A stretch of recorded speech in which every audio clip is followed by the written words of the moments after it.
એક સરસ મજાનો ઉર્દુ ભાષાનો શેર છે અને કદાચ અમરેલીના ભારતીય જનતા પાર્ટીના નેતાઓએ એને ખૂબ ગંભીરતાથી લીધો છે। એ શેરમાં કહેવાયું છે, ઉसूलों पे जहां आंच आए टकराना जरूरी है, अगर जिंदा हूं तो जिंदा नजर आना जरूरी है। અને કદાચ અમરેલીના ભારતીય જનતા પાર્ટીના નેતાઓ પોતે જીવતા હોવાનો પુરાવો આપી રહ્યા છે અને એમના પુરાવાઓ એક પછી એક બતાવે છે કે ટક્કર બીજા કોઈની સામે નહીં પરંતુ ગુજરાતના ભારતીય જનતા પાર્ટીના પ્રદેશ અધ્યક્ષ સી.આર. પાટીલની સામે લઈ રહ્યા છે। આ ભાજપમાં કોઈ ચિનગારી નથી, આ બહુ જ મોટો ભડકો છે। આગળ જતા કયું સ્વરૂપ ધારણ કરે છે એના પર નજર રહેવાની છે। નમસ્કાર, આપની સાથે હું દેવાંશી।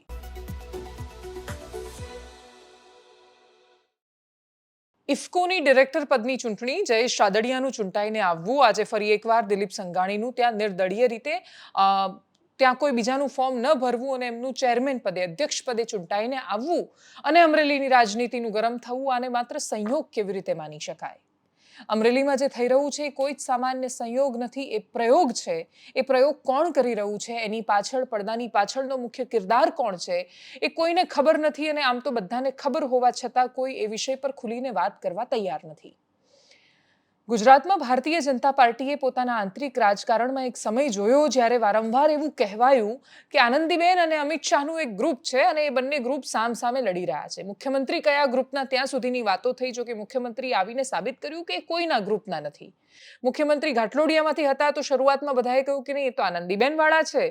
પછી કોઈએ એમને કહ્યું કે ભાઈ આ તો અમિત શાહ વાળા છે, પરંતુ મુખ્યમંત્રીએ એટલીસ્ટ પોતાના કામથી એ સાબિત કર્યું કે એ ભારતીય જનતા પાર્ટી વાળા છે અને રાજ્યમાં મુખ્યમંત્રી બન્યા પછી એ સરકારના વડા છે, રાજ્યના વડા છે। પરંતુ હવે એક એવી લડાઈ છે જેને પ્રસ્થાપિત કરવાની કોશિશ થઈ રહી છે। કેટલાય લોકો આંતરિક રીતે અંદર અંદર ગુનગુન કરવાની કોશિશ કરે છે અને એમાં એ લડાઈમાં આનંદીબેનની જગ્યાએ સી.આર. પાટીલને મૂકવામાં આવી રહ્યા છે। આ બંને રાજનેતાઓના આંતરિક સંબંધોમાં કોઈ ખટાશ હોય એવું પ્રાથમિક દ્રષ્ટિએ દેખાતું નથી। એ બંને રાજનેતાઓને એકબીજાથી કશો વાંધો હશે એવું માનવાને પણ કોઈ સંભાવનાઓ નથી। પણ અમરેલીમાં જે થયું એ ચોક્કસ બતાવે છે કે એમાં ટાર્ગેટ એ લોકોના બીજા કોઈ જ નથી પણ એ સી.આર. પાટીલ છે। હવે સી.આર. પાટીલ કોઈના કહેવાથી ટાર્ગેટ પર છે કે એ લોકો બસ ખાલી આ બધું એક પછી એક થઈ રહ્યું છે ને ડોટ્સ કનેક્ટ થઈ રહ્યા છે, એ તો એ નેતાઓ જાતે જવાબ આપી શકે, એના વિશે કોઈ અટકળો લગાવવી નથી। થયું શું છે એ ઘટનાક્રમ કહેવું છે। જયેશ રાદડિયાએ ફોર્મ ભર્યું, એના પછી ભાજપે જેમ બાકીની બધી ચૂંટણીઓમાં 350માંથી આગળની 349 ચૂંટણીમાં મેન્ડેટ આપ્યો હતો એ રીતે ફરી એકવાર બિપિનભાઈ પટેલ, જે બિપિન ગોતા તરીકે ઓળખાય છે, એમને મેન્ડેટ આપ્યો। બિપિન ગોતાને મેન્ડેટ મળ્યો। બધાને ખબર હતી કે જયેશ રાદડિયા જીતવાના છે કેમ કે એ વધારે દમદાર છે અને સૌરાષ્ટ્રમાં એમનો દબદબો છે, એમના પિતાના સમયથી છે। જૂનું એક નિવેદન તમને જો યાદ હોય જયેશ રાદડિયાએ આપ્યું હતું, કાલે જે વાયરલ થયું, અમે કહ્યું કે એમાં એ જ બોલી રહ્યા હતા કે ભાઈ બાપાનું ખેતર છે મારા, તો મારે જ લણવાનું હોય। અહીંયા ખેતી કરી છે 30 વર્ષની, એટલા માટે અહીંયા મારે જ ઊભું રહેવાનું હોય, એમાં બીજા કોઈને સપનું એ ન આવવું જોઈએ। સહકાર ક્ષેત્રમાં પણ આજ થયું। આની પહેલા રાજકોટ બેંકથી માંડીને અનેક જગ્યાએ એમણે ભલે એમને મંત્રીમંડળમાં સ્થાન ન મળ્યું, જયેશ રાદડિયાએ પોતાના દમ પર પોતાના ક્ષેત્રમાં દબદબો એમણે પોતાનો બતાવ્યો। ઇફકોની ચૂંટણીમાં જયેશ રાદડિયા જીત્યા તો એનો મતલબ એ થયો કે ભારતીય જનતા પાર્ટીના સંગઠને જે વ્યક્તિને પસંદ કર્યો, કાં તો એ પસંદગી ખોટી નીકળી અને કાં તો જયેશ રાદડિયાને બેસાડી ન શકાય આ ઘરે। એમને ફોન કરીને ડેફિનેટલી કોઈ દિગ્ગજ નેતાએ નહીં કહ્યું હોય કે તમે ફોર્મ પાછું લો, બાકી એ ફોર્મ પાછું ખેંચી શકતા હતા। કોઈ પડ્યું નહીં, આમાં ઉપરના કોઈ મોટા નેતા ન પડ્યા। જયેશ રાદડિયાનું જીતવું, સી.આર. પાટીલની પ્રતિક્રિયા સામે આવી। એમણે એક વ્યક્તિ, એક હોદ્દાની વાત કરી, એમણે સહકાર ક્ષેત્રના ઇલુની વાત કરી। દિલીપ સંઘાણી સામે આવ્યા, ખુલીને બોલ્યા, સી.આર. પાટીલ પર પ્રહાર કર્યા। ત્યાં સુધી બોલ્યા કે સી.આર. પાટીલ તો પોલીસ સ્ટેશનમાં કોઈ આરોપીને ખખડાવતા હોય એ રીતે કાર્યકર્તાઓને ખખડાવી નાખે છે। ઘણા બધા લોકોએ અંદરથી આંતરિક રીતે દિલીપ સંઘાણીના બોલેલાનું સમર્થન કર્યું, પણ એ પ્રશ્નનો જવાબ તો બાકી રહ્યો ને કે ગમે તે રીતે થતું હોય, સાચું ખોટું બાજુ પર મૂકી દો, પણ 156 બેઠકો આવી હતી ભારતીય જનતા પાર્ટીની 2022માં। બે પક્ષોમાં વહેંચાયેલા ભારતીય જનતા પાર્ટીના કાર્યકર્તાઓ અને નેતાઓ દેખાયા। એક પક્ષ એવો છે જે એવું માને છે કે ભાઈ 150 ઉપર તો ક્યાં લાવી શક્યું છે કોઈ, તો એ તો એમના નેતૃત્વમાં આવી છે। તો એક પક્ષ એવું માને છે કે નહીં, વાત તો સાચી છે, સી.આર. પાટીલ કરે તો તાનાશાહી છે, કાર્યકર્તાઓ નારાજ છે, વગેરે વગેરે ઘણી બધી થિયરી સામે આવી। 4 જૂને એક્ઝેક્ટલી ખબર પડવાની છે કે સંગઠન કેટલું કારગર અને પાવરફુલ સાબિત થયું। 4 જૂને ખબર પડવાની છે કે જે ઉમેદવારોની પસંદગી થઈ એ કેટલા સાચા સાબિત થયા। પણ અમરેલીમાં તો અત્યારથી ઉકળતા ચરુ જેવી સ્થિતિ, એટલી સ્થિતિ કે જેવી ટિકિટ જાહેર કરવામાં આવી કે તરત જ અંદર કાર્યકર્તાઓ મારામારી સુધી ઉતરી આવ્યા હતા। ભલે છેક સુધી ભાજપના નેતાઓ ના પાડતા રહ્યા કે નહીં બધું બહુ સરસ છે અને કશું જ ખોટું થયું નથી, જો એ કશું જ ખોટું ન થયું હોત તો નારણ કાછડિયા આજે સામે આવીને બોલતા જ નહીં. નારણ કાછડિયા સામે આવ્યા અને નારણ કાછડિયાએ કહ્યું કે એવા ઉમેદવારને પસંદ કરી દીધો જેને થેન્ક યુ કહેતા નથી આવડતું. ઉમેદવાર પર માત્ર પ્રહાર ન કર્યા, ભારતીય જનતા પાર્ટીની ઉમેદવાર પસંદ કરવાની રીત પર એમણે પ્રહારો કર્યા. એમણે કહ્યું કે કાર્યકર્તાઓ એટલા માટે ઘરની બહાર નથી નીકળ્યા, મતદારો એટલા માટે ઘરની બહાર નથી નીકળ્યા કેમ કે પરિસ્થિતિ અલગ છે. નારણ કાછડિયા પોતાનો અભિપ્રાય વ્યક્ત કરી રહ્યા છે. આ સાંભળીને સ્વાભાવિક રીતે જેની ઠુમ્મર ખુશ થઈ રહ્યા છે અને જેની ઠુમ્મર પોતાની પ્રતિક્રિયા આપે છે. આખી ચાલી રહેલી ચર્ચામાં ભારતીય જનતા પાર્ટીના જે તે સમયના અધ્યક્ષ અમરેલીના ડોક્ટર ભરત કાનાબાર જોડાય છે. ભરત કાનાબાર પણ કહે છે કે ભાઈ નારણભાઈ કાછડિયાએ પોતાના મનની વાત, પોતાનો અભિપ્રાય કહ્યો છે, પણ ખાસો મોડા કહ્યો છે કેમ કે હવે ચૂંટણી પૂરી થઈ ગઈ છે, હવે આ વાતોનો કોઈ મતલબ નથી. અને આટલું ચાલી રહ્યું હતું એમ બિપિન ગોતાનું એક લાઇનમાં પણ સ્ટેટમેન્ટ જબરદસ્ત સામે આવે છે. બિપિન ગોતા એક જ લાઇન બોલે છે, એ કહે છે કે જયેશભાઈ રાદડિયા અને દિલીપભાઈ સંઘાણીને ઇફકોની ચૂંટણી જીતવા બદલ અભિનંદન, પણ દિલીપભાઈ સંઘાણીને જ્યારે ભાજપે વિધાનસભાની ટિકિટ આપી ત્યારે જીત્યા હોત તો બહુ સારું લાગતું. એ આ કહે છે તો એનો મતલબ કે દિલીપ સંઘાણીને સામે જવાબ આપી રહ્યા છે. દિલીપ સંઘાણી લોકસભા અને વિધાનસભા બંને લડી ચૂક્યા છે અને જે તે સમયે પરેશ ધાનાણીની સામે હાર્યા હતા. પરેશ ધાનાણીની સામે હારવાવાળા નેતામાં ખાલી દિલીપ સંઘાણી નથી, પરસોત્તમ રૂપાલા પણ છે. એવું કહેવાય રહ્યું છે કે સૌરાષ્ટ્રનું રાજકારણ અને વિજય રૂપાણીના સમયમાં જે સૌરાષ્ટ્રનો રાજકોટનો દબદબો રહ્યો, સી.આર. પાટીલના સમયમાં એ દબદબો ગાયબ થયો. એ દબદબો હવે દક્ષિણ ગુજરાતનો છે. પણ શું આ બહુ જ સ્વાભાવિક રાજનીતિ નથી? વિજય રૂપાણીના સમયમાં રાજકોટનો દબદબો જોઈને શું બાકીના નેતાઓ એવું નહીં વિચારતા હોય કે અમારો વારો નથી, કે અમારો દબદબો ક્યારે? ઉત્તર ગુજરાતનો કે પછી દક્ષિણ ગુજરાતને તો અત્યાર સુધીમાં સાવ ઇગ્નોર કરવામાં આવ્યું હતું. સુરતનો તો ખાસા વર્ષો પછી, કાશીરામ રાણા પછી કોઈ દબદબો રહ્યો જ નહોતો. હવે જો એમનો કોઈ ટર્ન આવે છે અને આખું ટેબલ પલટાય છે તો એ વખતે સુરતના નેતાઓને થતું હશે, અત્યારે સૌરાષ્ટ્રના નેતાઓને કદાચ અંદરથી થઈ રહ્યું છે. ફરક એટલો છે કે ખુલીને સામે બોલી રહ્યા છે, નામ ભલે નથી લઈ રહ્યા, એટલી આમન્યા કદાચ અંદરો અંદરે રાખી રહ્યા છે, પણ એમના ટાર્ગેટ પર સી.આર. પાટીલ છે. બધી જ પ્રતિક્રિયાઓ ખૂબ રસપ્રદ છે. નારણ કાછડિયાનું બોલવું, ડોક્ટર ભરત કાનાબારનું બોલવું, એના પર જેની ઠુમ્મરનો જવાબ આવવો અને બિપિન ગોતાનો દિલીપ સંઘાણીને આપેલો જવાબ સાંભળીએ. સાહેબ 3 વાર પાર્ટીએ મને ટિકિટ આપી, હું પાર્ટીનો આભારી છું, મને કોઈ રંજ નથી. પરંતુ તમે જે સિલેક્શન કર્યું છે ને કે તમે અમરેલીને 23 લાખની વસ્તી અને તમે 17.5 લાખ મતદારોનો દ્રોહ કર્યો છે. ભારતીય જનતા પાર્ટીએ દ્રોહ કર્યો છે. દિલીપ સંઘાણી હતા, મુકેશ સંઘાણી હતા, ડોક્ટર કાનાબાર સાહેબ હતા, બાબુભાઈ ઉદાણ હતા, હિરેન હેરપરા હતા, કેશુભાઈ નાકરાણી હતા, કેટલા ભારતીય જનતા પાર્ટીમાં મજબૂત ચહેરાઓ હતા. તો તમારે સામાન્ય જે વાત ન કરી શકે, ગુજરાતીમાં પણ એક ઇન્ટરવ્યુ ના આપી શકે, જે બોલી ન શકે એવી વ્યક્તિને તમે ટિકિટ આપીને ભારતીય જનતા પાર્ટીના કાર્યકર્તાને તમે દ્રોહ કર્યો છે, તેમાં મને કહેવામાં જરા પણ યતી શોખતી નથી. એને કારણે ઉમેદવારોની પસંદગીમાં પાર્ટીએ થાપ ખાધી હોય એવું બને અને એને કારણે નાનો મોટો વિરોધ ઘણી બધી જગ્યાએ આ વખતે ગુજરાતમાં જોવા મળ્યો. આ મને લાગે ભારતીય જનતા પાર્ટીના ઇતિહાસમાં પહેલીવાર બની રહ્યું છે. અગાઉ કોઈ દિવસ ભારતીય જનતા પાર્ટીનો કાર્યકર્તા કે કોઈ આગેવાન આ પ્રક્રિયા સામે ક્યારેય આવ્યો નથી. પછી ઘણીવાર પોતાને માફક ન આવે અથવા ગમતો ઉમેદવાર ન હોય તો પણ સ્વીકારી લીધેલો છે ભૂતકાળમાં. આ વખતે આ બધું બની રહ્યું છે. નારણભાઈએ કદાચ એનો પોતાનો વ્યક્તિગત અભિપ્રાય ચોક્કસપણે આમાં ખુલીને આજે વ્યક્ત કર્યો છે.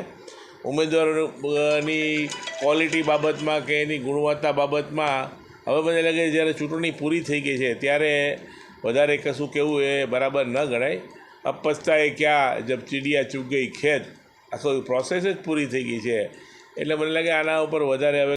અમરેલીમાં ભારતીય જનતા પાર્ટીના પૂર્વ સાંસદ નારણભાઈ કાછડિયાએ આજે જે પોતાનો રોષ વ્યક્ત કર્યો છે, આ તકે હું ભારતીય જનતા પાર્ટીના પૂર્વ સાંસદને ખૂબ હૃદયપૂર્વકના ધન્યવાદ અને અભિનંદન પાઠવું છું. કારણ કે એમણે સત્ય લોકોની સામે લાવ્યા કે ભારતીય જનતા પાર્ટીની અત્યારની આંતરિક પરિસ્થિતિ શું છે. જે ગઈકાલની ઘટના થઈ કે જેમાં જયેશભાઈ રાદડિયાની જીત થઈ, એમાં પણ હું અભિનંદન આપીશ માનનીય દિલીપભાઈ સંઘાણીને કે જેમણે ભારતીય જનતા પાર્ટીથી ઉપર ઉઠીને જે સત્યનો સાથ આપવો જોઈએ આપ્યો ને જયેશભાઈ રાદડિયાની જીત થઈ.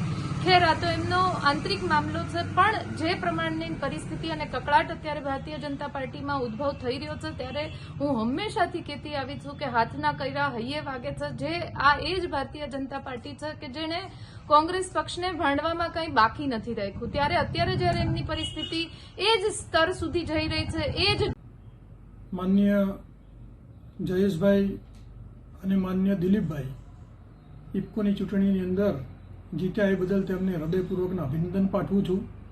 સાથે સાથે ભારતીય જનતા પાર્ટીએ માન્ય દિલીપભાઈને વિધાનસભાની ટિકિટ આપી હતી અને એમાં જીત્યા હોત તો મને વધુ આનંદ થાય. ડોક્ટર કાનાબાર પણ બોલ્યા કે ઇતિહાસમાં પહેલીવાર ભારતીય જનતા પાર્ટીના ઉમેદવાર પસંદ કરવાના આખા આમાં પહેલીવાર આ પ્રકારની કોઈ ભૂલ થઈ છે ઇતિહાસમાં. અમરેલી એકલો સવાલ નથી. સાબરકાંઠામાં શું થયું? જો વિવાદ સરનેમનો જ હતો તો એ તો તમે ટિકિટ આપી ત્યારે નહોતી ખબર. ભાજપના વખાણ સૌથી વધારે શેમાં થાય? એટલે અમે આમ ખુલ્લીને વખાણ કરતા થાકતા નહોતા. એ હતા ભારતીય જનતા પાર્ટીની સિસ્ટમ, પદ્ધતિ, પ્રણાલી. એવું કહેવાય કે ત્યાં કેડરમાંથી કાર્યકર્તા નીકળે ને પછી નેતા બને છે. કેડર કોંગ્રેસની ભૂસાઈ ગઈ. બીજેપીની પાસે આરએસએસ છે જેના મૂળિયા છે. કોંગ્રેસે સેવાદળને ધીરે ધીરે ખતમ કરી નાખ્યું. સેવાદળનું ક્યાં કોઈ અસ્તિત્વ રહ્યું? એનએસયુઆઈ થોડું પોતાની રીતે લડ્યા કરે, પણ એમાંથી નીકળીને પછી નેતા બન્યા હોય ને એમએલએને આગળ મેઇન સ્ટ્રીમ પોલિટિક્સમાં આગળ વધ્યા હોય, એવા નેતાઓ ક્યાં રહ્યા? સંગઠનનું શું મહત્વ રહ્યું? આ બધા પ્રશ્નો જે કોંગ્રેસ માટે થતા હતા, પણ પરેશ ધાનાણીનું બોલેલું તમને સંભળાવવું છે. જેની ઠુમરનું ફોર્મ ભરાઈ રહ્યું હતું, એના પછી પરેશ ધાનાણી એક્ટિવા લઈને રાજકોટ જવા નીકળ્યા હતા, બેગ લટકાવીને. એક્ટિવા પર તે નહીં જ ગયા હોય, પણ એ ખાલી એક સિમ્બોલિક હતું, સાંકેતિક હતું. પણ એ વખતે પરેશ ધાનાણી બોલ્યા કે બધો કકળાટ અમે કાઢીને કમલમમાં મોકલી દીધો છે. પરેશ ધાનાણીનું એ દિવસે બોલેલું આજે સાચું પડતું થઈ રહ્યું છે, દેખાઈ રહ્યું છે. સાંભળીએ પરેશ ધાનાણીનું જૂનું નિવેદન. બધાનો ખૂબ ખૂબ આભાર. આ ઘરખેડ કરવાની જવાબદારી તમારા સામે મૂકું છું. ખેતર પડું ચોખ્ખું કરી નાખજો, ઘા ચોખ્ખા રાખજો અને હોળાની વરસ થાય એવું અમરેલીમાં કરજો. હું સેઢા મોસમ લઈને પાછો આવી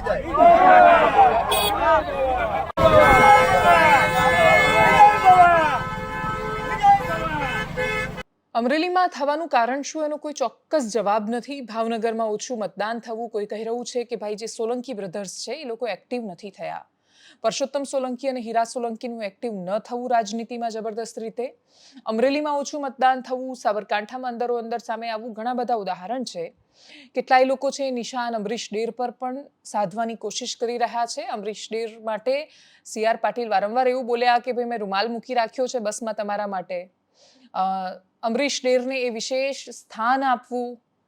પુરુષોત્તમ રૂપાલા પણ જ્યારે બોલતા હતા ત્યારે પણ એમણે અમરીશ ડેરનો વિશેષ ઉલ્લેખ કર્યો, એમને અલગ અલગ જગ્યાએ મોકલવા. કદાચ બહુ સ્વાભાવિક પણ છે કે ન ગમી રહ્યું હોય.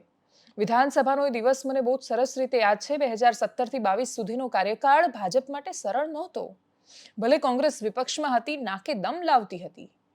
મગફળી કૌભાંડ, ખેડૂતોનું પાક વીમાની વાત હોય, એક યોજનાઓ. વિપક્ષ મજબૂત હોય તો શું ન કરી શકે?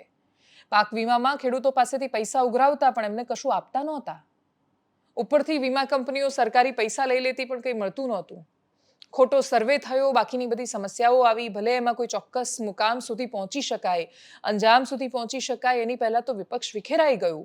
પણ આજ તો વિપક્ષના નેતાઓ હતા, કોંગ્રેસના નેતાઓ વિધાનસભા ગજવતા હતા. અને એ ગજવતા નેતાઓમાંથી બે નેતાઓનો ચહેરો કોઈ કેવી રીતે ભૂલી શકે? પ્રતાપ દુધાત અને અમરીશ ડેર. વિધાનસભામાં ઝઘડો થાય છે, અમરેલીના બંને નેતાઓ ઊભા થાય છે, માઇક ખેંચીને મારે છે, ફેંકે છે, અમરીશ ડેર મારવા જાય છે. અમરીશ ડેર કોની સાથે ઝઘડી રહ્યા હતા એ વખતે? ભાજપના જ તો નેતાઓ હતા. એ ભારતીય જનતા પાર્ટીના નેતાઓની સાથે હવે અમરીશ ડેર ઊભા છે.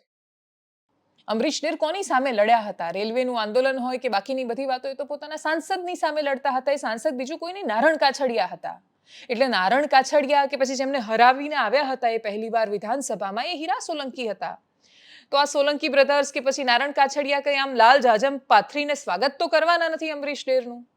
એટલે ના અમરીશ ડેર માટે આ રાહ આસાન છે, કેમ કે અમરીશ ડેર રાજનીતિમાં એકવાર એક્ટિવ થશે ફરી એકવાર જબરદસ્ત રીતે, ત્યારે ત્યાં સુધી CR પાટીલ કયા સ્થાને હશે? જ્યાં પણ હશે, કાં તો કેન્દ્રમાં પણ હોઈ શકે, અહીંયા પણ હોઈ શકે. તો એ વખતે રાજકીય પરિસ્થિતિ શું હશે કોઈને નથી ખબર.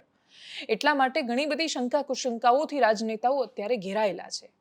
ભાજપમાં અત્યારે આ થવાનું સૌથી મોટું કારણ એ છે કે અત્યારે સત્તાની સૌથી સમીપ ભારતીય જનતા પાર્ટી છે અને નેતાઓની અંદર એક અંદરનો ઉકળાટ છે. ખાસ્સા સમયથી બધાને નેતા બનવું છે. બધા એવું ઈચ્છે છે કે ભાઈ આજે ને આજે મારો વારો આવી જવો જોઈએ. આજે વારો ન આવે ને કાલ સુધીમાં કશું આમથી તેમ થઈ જાય તો. રાજનીતિમાં જેણે વર્ષોના વર્ષો કાઢ્યા છે અને પોતાનું ભવિષ્ય અનિશ્ચિત લાગે ત્યારે એનો ઉકળાટ દેખાય. નારણ કાછડિયા પોતાનો ઉકળાટ કાઢે છે, પણ એની પાછળનો એમની પાસે સંદર્ભ શું છે? 2 ટર્મ સુધી તો એ સાંસદ રહ્યા છે.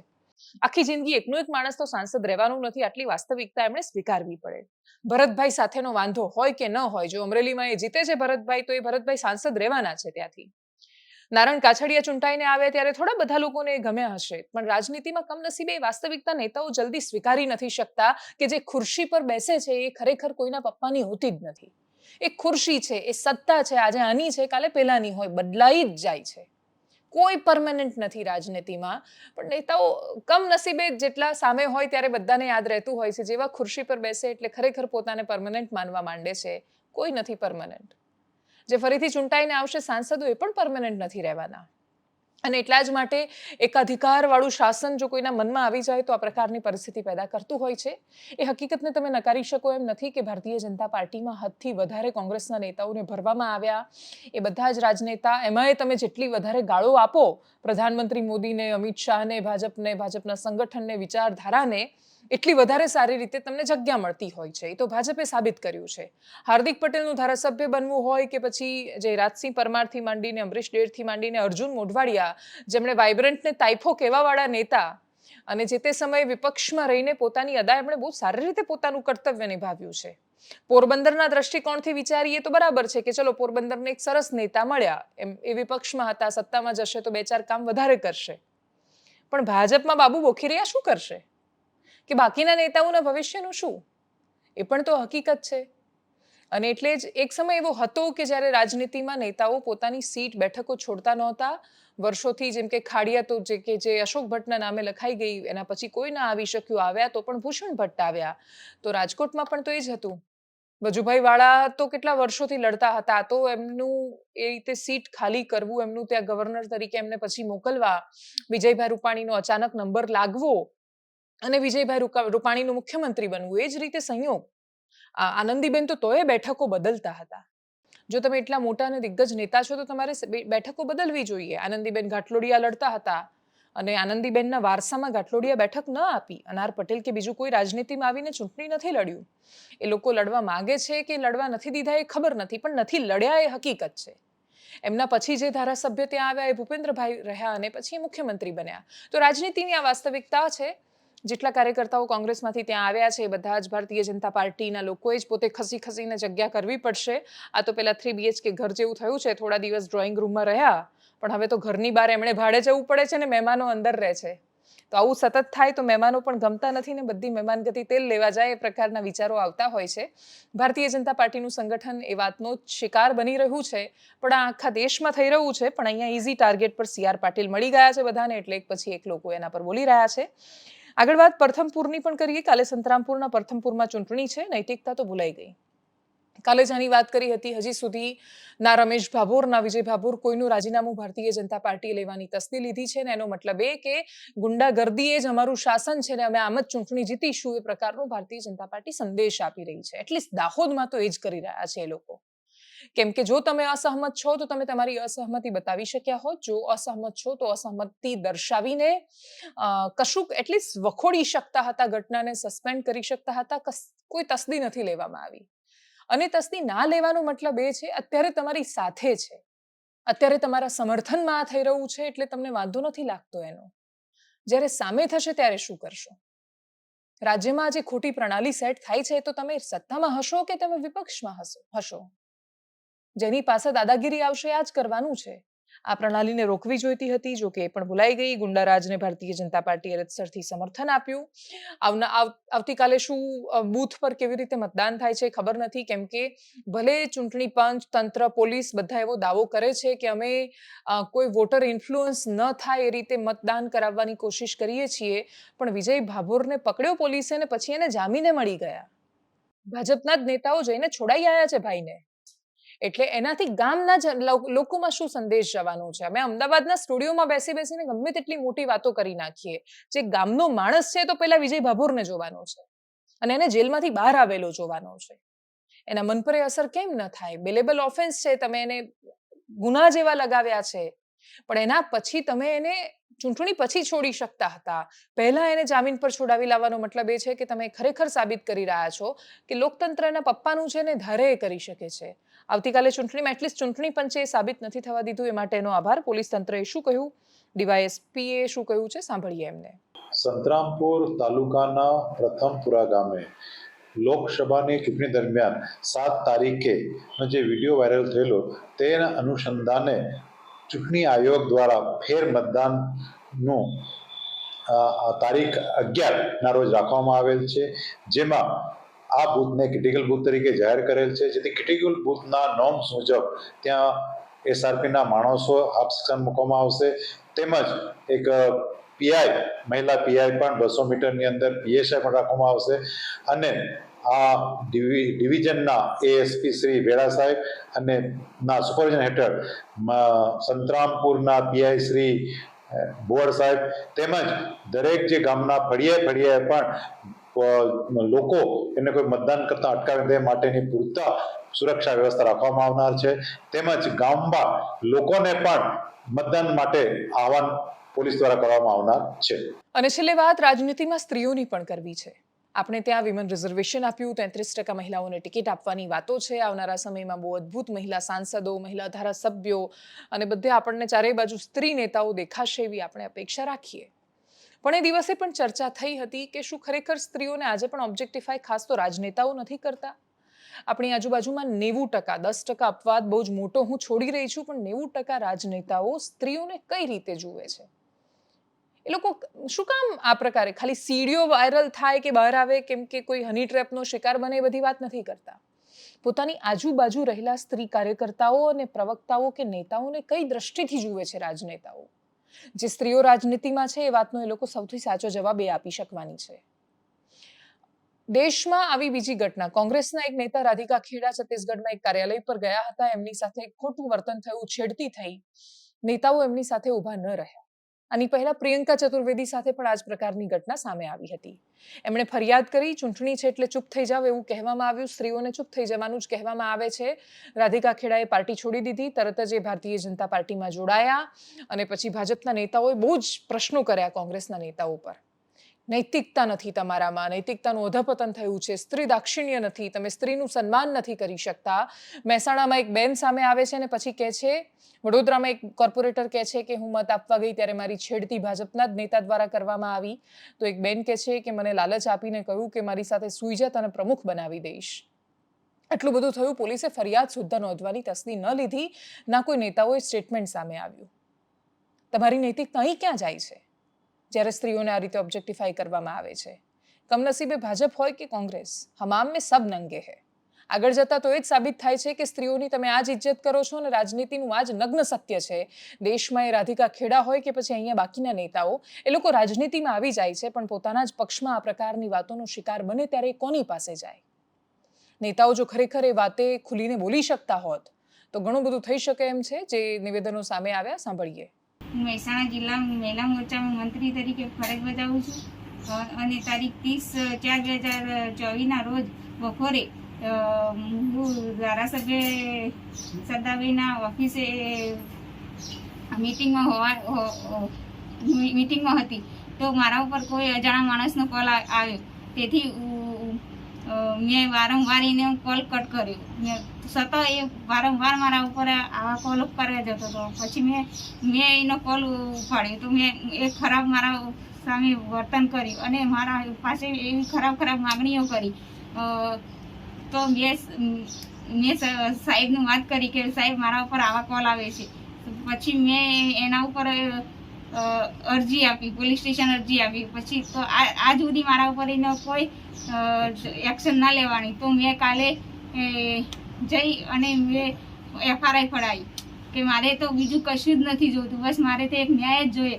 મારા સાથે આ ઘટના બની, એવી કોઈ બીજી દીકરી કે કોઈના સાથે આવો ફેસ ના થાય અને કોઈ દીકરી આજે તો મુખ સંતાઈને બેસી જાય તો કાલે કોઈ દીકરી ઘરમાંથી નીકળે નહીં અને કોઈની આવી હેસિયત વાળાને તો બહાર જ લાવવો જોઈએ અને બસ એને મારે તો કશું જ ના જોઈને સજા થવી જોઈએ, બીજું કોઈ નહીં જોવું.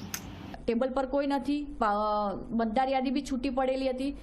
તો પછી અમે ને યુવા મોરચાની ટીમ બંને ભેગા થઈ અને ટેબલ પર અમે લોકો બેઠા વોટ કરવા.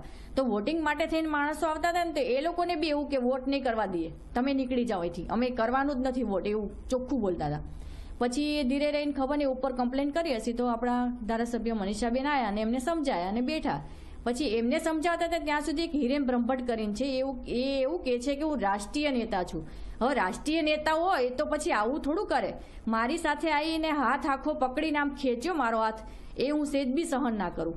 એટલે મેં એને ઉપર પોલીસ કમ્પ્લેન કરી દીધી છે. હું એની જે કાર્યવાહી કરવાની છે એ કરવાની જ છું.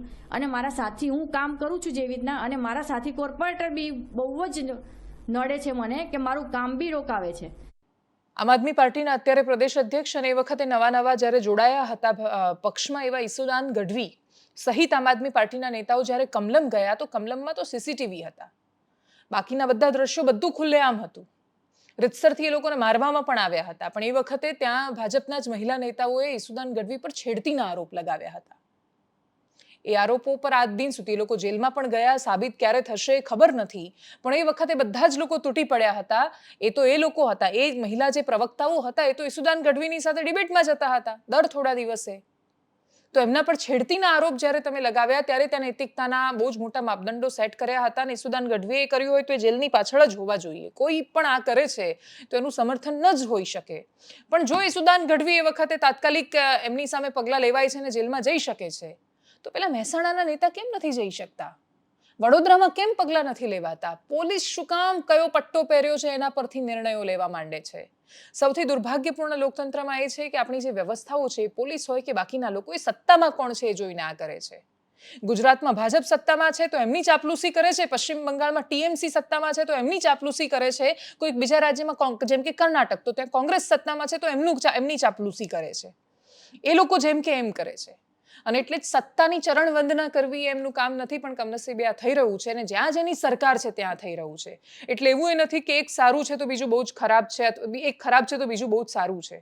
આપણી પાસે જે ચોઇસ છે, આપણી પાસે મોટાભાગે એવું પસંદ કરવાનો વારો આવે છે કે આ 4 ઓપ્શન મૂક્યા છે, સૌથી ઓછું ખરાબ તમને જે લાગે તમે પસંદ કરો. લોકતંત્રની આ નરી વાસ્તવિકતાની વચ્ચે સ્ત્રીઓને ખરેખર થોડું સન્માન મળી જાય.